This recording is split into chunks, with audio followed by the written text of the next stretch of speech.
¿qué hace aquí? Si yo lo tengo en otro lugar. Como cuando su hijo llega del colegio y no es la hora de que llegue del colegio y usted, ¿qué hace aquí? No, es que me enfermé, o es que esto, es que aquello, y traigo una razón por la cual estoy antes de tiempo en el lugar. El Señor le estaba diciendo a Elías, ¿qué haces aquí, Elías? Este no es tu lugar. Yo te puse como profeta en Israel. Yo te puse como profeta en mi pueblo. ¿Y por qué estás aquí? ¿Qué te pasó? Pregunto yo, ¿será que Dios no sabía por qué Elías estaba en ese lugar? ¿Qué dicen ustedes? ¿Sí sabía o no sabía? ¿Quién era el que no sabía realmente por qué estaba en ese lugar?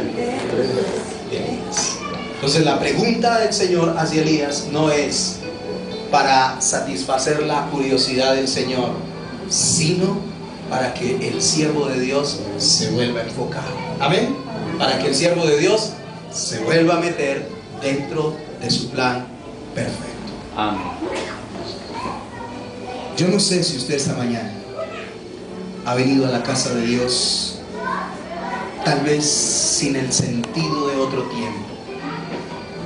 Tal vez para usted venir a este lugar ya no representa lo mismo que representaba antes. Tal vez para usted el ministerio que Dios le ha dado ya no sea lo mismo que era antes. Y usted haya perdido el propósito, el sentido de su vida, y se haya abandonado a su suerte. Pero aún sigue viniendo. Y tal vez el Señor hoy le pregunte, ¿qué haces aquí? ¿Por qué estás aquí? ¿Por qué estás en mi iglesia? ¿Qué haces ahí sentado? Cuando yo te necesito trabajando, sirviendo. Cuando yo te necesito haciendo lo que te he mandado a hacer. ¿Qué haces ahí sentado? ¿Qué haces aquí, Elías? ¿Qué haces aquí, Uri? ¿Qué haces aquí, Nancy? ¿Qué haces aquí, Virgi? ¿Qué haces aquí, Gloria? ¿Qué haces aquí, Ángel? Podemos llegar a decirle, Señor, es que hoy vine a la iglesia porque tengo problemas. Hoy vine a la iglesia porque tengo dificultades. Hoy vine a la iglesia porque esto. Hoy vine a la iglesia porque aquello, Señor. Estoy aquí porque me pasa esto, Señor. Y le podemos dar 1000 razones al Señor. Pero si el Señor ya nos tiene dentro de sus planes y tiene algo para nosotros, lo que Él va a hacer es volver a encaminarnos en lo que nosotros hemos dejado, en lo que hemos sacado de nuestra vida. Me hice 2 preguntas. ¿Qué hacía Elías en ese lugar? ¿Y qué hacía Dios en ese lugar? Y les voy a responder en esta mañana. Primero, ¿qué hacía Elías en ese lugar? Veamos lo que dice el verso 1 al 4. Acab dio a Jezabel la nueva de todo lo que había hecho y de cómo había matado a espada a todos sus profetas, los profetas. Entonces envió Jezabel a Elías un mensajero diciendo: así me hagan los dioses y aún me añaden, si mañana a estas horas yo no he puesto tu persona como la de uno de ellos. Viendo pues el peligro, se levantó y se fue para salvar su vida, y vino a Beerseba, que está en Judá, y dejó allí a su criado. Y él se fue por el desierto un día de camino, y vino y se sentó debajo de un enebro, y deseando morirse dijo: basta ya, oh Jehová, quítame la vida, pues no soy yo mejor que mis padres. ¿Qué encuentro aquí, amados? Elías estaba en ese lugar porque había perdido el propósito de su ministerio. Vuelvo a repetir esto: había perdido el propósito de su ministerio.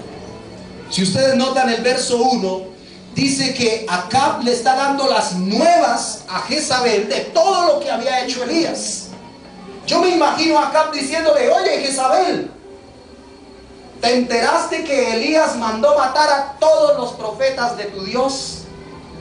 Y que se hizo una competencia, un desafío de cuál era el verdadero Dios, y el Dios que respondiera con fuego, ese era el verdadero Dios, y Baal no pudo.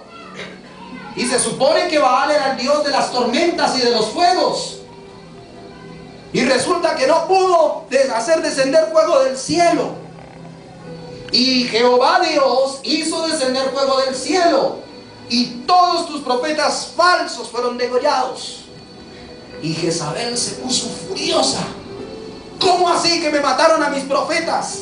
Sí, los mataron a todos. Pues que le manden decir a Elías que lo mismo que él hizo con mis profetas, ahora lo voy a hacer yo con él. Tremendo, ¿cierto? Pregunto yo, ¿Elías estaba haciendo cosas fuera de la voluntad de Dios? ¿Quién le mandó que hiciera esos dos altares y ese desafío? Dios. Dios. ¿Quién le mandó que orara para que no lloviera? Dios. ¿Quién le mandó ir al arroyo de Querit? Dios. ¿Y quién lo llevó a la casa de la viuda? Dios. Ese era el propósito de Dios en su vida. Él debía profetizar en Israel. Pero ahora estaba huyendo de Israel y estaba en Berseba, que es en Judá. Y ustedes saben que antes Israel estaba compuesto por todas las tribus, pero hubo un momento en que hubo una división y Judá quedó a un lado e Israel quedó a otro lado. Y habían profetas para Israel, profetas para Judá. Elías era un profeta para Israel. ¿Me entiende eso? Y ahora estaba corriendo hacia otro lugar. Había perdido el propósito de su ministerio.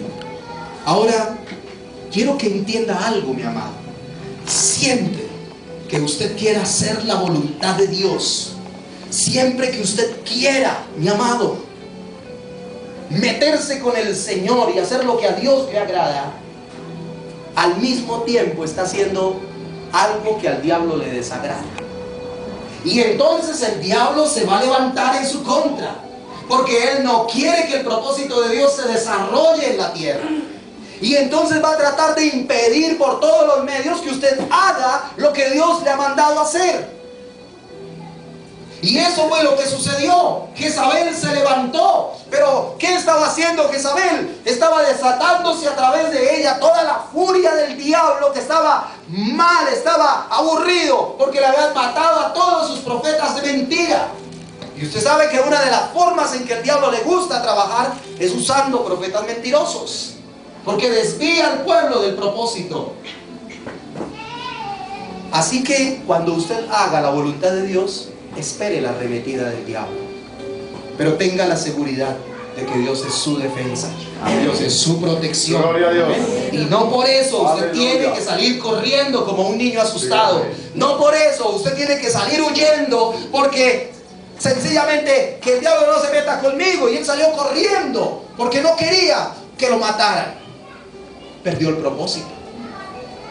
¿Acaso el mismo que lo defendió con los 450 profetas de Baal, el mismo que lo sustentó cuando dejó de llover, no lo podía salvar ahora de esta mujer? Sí, pero se desenfocó del propósito. ¿Me entienden? Y esto es delicado, mis amados. Imperó el miedo, imperó la debilidad, y terminó dejando el lugar que Dios le había asignado. Por eso cuando el Señor le dice: ¿qué haces aquí, Elías?, le está preguntando: no deberías estar acá. ¿Por qué estás acá? Deberías estar en Israel. Deberías estar haciendo mi trabajo, mi obra. ¿Qué haces aquí, Elías? Se había salido del propósito de su ministerio. Pero en segundo lugar, Elías estaba en ese lugar porque había perdido el sentido de su vida. Dígalo conmigo, ¿había qué? Perdido el sentido de su vida. Mire lo que dice el verso número 4. Y él se fue por el desierto un día de camino, y vino y se sentó debajo de un enebro. ¿Y qué pasó? ¿Qué deseó? Irse. Dijo: basta ya, oh Jehová, quítame la vida, pues no soy mejor que mis padres. Es interesante.